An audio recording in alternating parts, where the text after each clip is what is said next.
l'argent va à l'argent, et le riche est de plus en plus riche, le pauvre de plus en plus pauvre. Ça veut dire que si on veut gagner, je ne connais pas la solution, mais à partir du moment où on refuse de payer, par exemple si on décide que le kilo de poire, c'est pas plus de 3 €, et si on l'achète à 4 €, bah, ils gagnent. Il faut leur faire mal, c'est à l'économie, quoi. Lorsqu'on touche sa paye ou sa retraite, il faut prendre l'argent à la banque, il ne faut pas laisser en banque. On se bat contre un ennemi qui est plus fort que nous, parce que eux, c'est leur métier. C'est leur métier de faire de la politique. Enfin, moi, ça me prend là, parce qu'on n'est pas efficace. Et lorsqu'on se fait taper dessus, ben, on perd toujours. On perd toujours. Alors ben, il peut y avoir une solution. Moi personnellement, moi c'est par rapport à l'économie où j'ai pas beaucoup d'argent, mais si j'ai pas de quoi acheter des fruits, ben, en ce moment il y a pas mal d'endroits où il y a des pommiers, voilà, on achète des pommiers, il y a des noix, et puis il faut être solidaire. C'est ça surtout, c'est la solidarité. Moi personnellement, chez moi j'ai un four à pain. Quand je fais du pain, je dis aux gens, bah, amenez vos plats, et les gens ils mettent dans le four et puis ils cuisent. Voilà, c'est des petites choses, mais il faut être solidaire. Payez en cash. Ne vous servez pas les cartes bleues, payez en cash. Alors bonjour à tous et à toutes. Moi je fais partie d'un collectif de Gilets jaunes. On est un peu partout en France. Il y a des personnes ici qui me connaissent, que j'étais déjà venu plusieurs fois au rond-point des Vaches. En fait là du coup je rentre pas dans le débat politique. Là je suis plutôt pour parler d'un projet que nous on porte au niveau d'un collectif qui s'appelle le Rond-Point. Voilà, on n'est pas très original, mais ça nous semblait être le plus à propos. En fait, on travaille sur un projet. Tout à l'heure, Jérôme, tu parlais des doléances justement qui nous ont été confisquées, qui sont pas publiquement disponibles, qui sont dans les archives. Nous, on a ce site internet qui va bientôt sortir. On travaille dessus jour et nuit presque, avec deux objectifs. Et on pense que c'est vraiment un outil important. Le premier objectif, justement, c'est que tout ce que nous, dans le mouvement des Gilets jaunes, que ce soit les doléances qu'on n'a pas forcément déposées en mairie, mais qu'on a encore chez nous. Moi, je sais que dans mon groupe à Saint-Nazaire, on a gardé nos doléances, on a des copies. Du coup, c'est voilà, les doléances qu'on a écrites, les poèmes, les chansons, les banderoles, les tracts, les films qu'on a pu faire, les livres qu'on a écrits, les t-shirts. On a tous le t-shirt de Christophe et d'autres, les pins, enfin tous ces éléments-là qui racontent notre mouvement et qu'on a toutes et tous chez nous, dans la cave, parfois sur les téléphones portables. Ça, c'est des éléments qui racontent notre mouvement, c'est pas des gens qui le racontent à notre place, c'est ce que nous on a écrit, ce que nous on a créé. Et donc nous, ce site, le premier objectif, c'est que tout le monde dans le mouvement, vous puissiez aller sur le site et déposer ces documents, ces doléances, ces films, ces photos, etc. pour qu'ensuite n'importe qui puisse aller sur le site et puis faire une recherche. Voilà, toutes les doléances qui sont disponibles sur le site, vous pourrez les voir. Vous pourrez faire des recherches par rapport au territoire, par rapport à la Bretagne ou autre. Donc ça, c'est le premier axe du site internet. Donc c'est vraiment de construire la mémoire vivante du mouvement pour pas qu'elle disparaisse. Et la deuxième chose, parce que là, voilà, on a beaucoup dit, remercier le Rond-Point des Vaches et souligner votre force, votre courage, votre abnégation, parce que vous êtes une des dernières cabanes encore debout. C'est qu'il subsiste, comme on l'a déjà entendu là depuis tout à l'heure, il y a des groupes de Gilets jaunes qui ont continué sur les ronds-points, en reconstruisant des cabanes, mais il y en a qui ont fait d'autres choses. Moi à Saint-Nazaire, ce qu'on a fait, c'est qu'à un moment donné, on a commencé à héberger les gens qui n'avaient pas de toit. Que ce soit des gens de la rue, des familles avec enfants, des gens avec papier, des gens sans papier, des femmes victimes de violences. Il y a d'autres groupes qui ont fait ça. Il y a des groupes, ils ont fait des jardins partagés. Il y a des groupes, tout à l'heure tu parlais du Tarn, il y a une radio, il y a Dunkerque, effectivement, l'épicerie. Il y en a plein des groupes comme ça. Et il y en a plein dont on n'entend pas parler, qui sont invisibilisés, parce que de toute façon on sait bien que ce mouvement il a été invisibilisé depuis le début, en plus d'avoir été violenté. Et donc nous ce qu'on a envie, c'est qu'il y ait cette carte qui soit pareille, qui soit ouverte, qui soit collaborative, et que tous les groupes, comme le Rond-Point des Vaches et comme peut-être d'autres qui sont là aujourd'hui, vous puissiez aller sur la carte et vous inscrire et dire nous on existe encore, nous ça fait 6 ans qu'on est là, on continue. Vous pouvez nous suivre sur Facebook, sur notre site, je sais pas quoi, rejoignez-nous parce qu'on a besoin on a besoin d'être inspiré aussi, parce que tout à l'heure tu disais que tu avais fait un peu le tour des gens, tu entendais parler de résignation.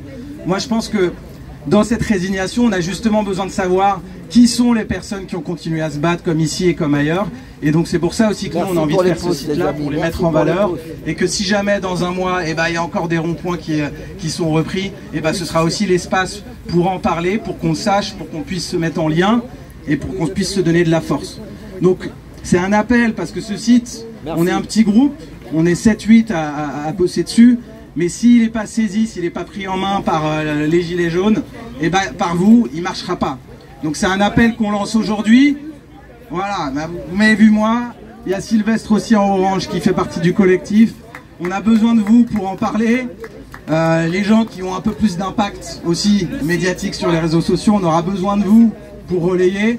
Et donc on espérait le sortir au moment de l'anniversaire, on est un peu à la bourre, donc peut-être ce sera pas le 17 novembre, peut-être ce sera en décembre, mais c'est bientôt. Voilà, en tout cas ça s'appelle le-rondpoint.org. Le-rondpoint.org. Si vous y allez maintenant, il y a écrit en construction, mais bientôt ce sera prêt. Pour que je mette mon coude. Je vais le laisser au bas, voilà. Merci à vous. Merci. On lâche rien. Merci. Merci. J'en profite. Vous avez un groupe sur Facebook, parce que je sais que les Gilets jaunes sont très attachés à Facebook, même si ça devient très compliqué. Vous avez le nombre jaune. Je ne sais pas à qui appartient ce groupe, je ne sais pas qui s'occupe, mais qui passent leur temps justement à partager tous les différents événements qui se passent en France dans le mouvement des Gilets jaunes. Et c'est aujourd'hui une de mes principales sources d'informations, parce que c'est une des rares choses qui passe sur mon fil d'actualité. Peut-être parce que je l'entretiens. Il faut entretenir les publications de Gilets jaunes par nos partages, nos commentaires et nos différents likes, pour justement essayer de briser cette chaîne algorithmique et de voir réapparaître, parce qu'aujourd'hui moi les chats et autres conneries, je commence à en avoir un peu marre. J'aimerais voir un peu de Gilets jaunes, donc nombre jaune ce serait pas mal quoi. Le nombre jaune, ça s'appelle le nombre jaune.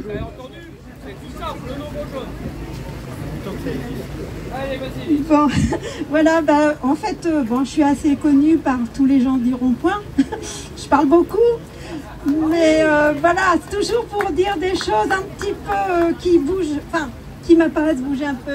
Voilà. Et pour dire que je suis très concernée, parce que mon papa a travaillé dans l'entreprise juste à côté.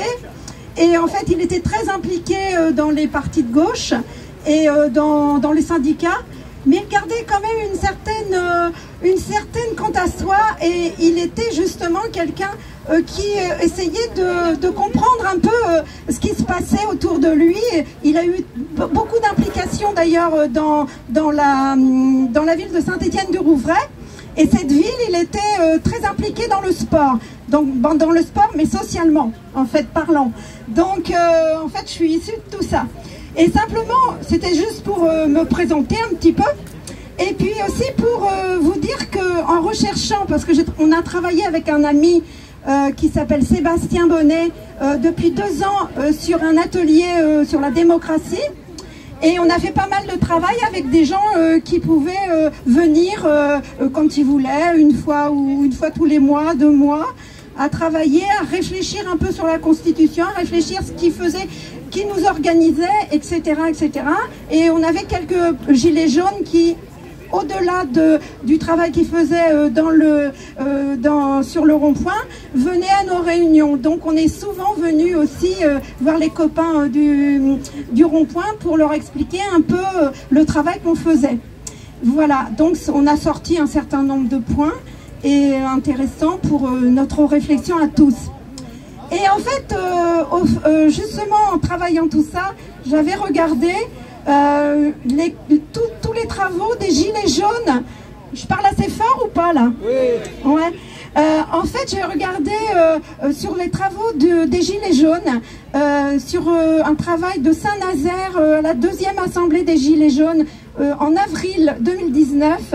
Il y a un groupe qui expliquait, en fait, qui avait une proposition qui était intéressante, il me semble, et qui rejoint un peu celle de Richie, je crois, c'est-à-dire de travailler à partir des municipales, c'est-à-dire que prendre le dernier échelon des élections Et en fait, le but étant comment dire, d'être près de la population et nous avoir un effet au-delà même des ronds-points sur la localité, en discutant avec les gens. Ce qu'on a fait d'ailleurs au moment du pass sanitaire, c'est qu'on a essayé d'éclater les manifestations parfois pour aller sur des lieux où on pouvait discuter avec la population d'une façon très précise sur ce qui se passait au niveau du Covid. Voilà, mais d'autres sujets peuvent être abordés voilà, en allant directement au-delà du rond-point pour discuter avec la population, afin que la population puisse aussi être de plus en plus partie prenante. Voilà ce que je voulais resignaler, et ça venait du 17 avril 2019. Pardon. Voilà, alors le RIC, moi j'ai un peu l'avis, le RIC, oui, mais il faut que, pour moi, hein, pour ma part, hein, je donne mon avis, en fait le RIC, il faut aussi que ça soit des gens qui soient informés, qui soient au courant, de la situation.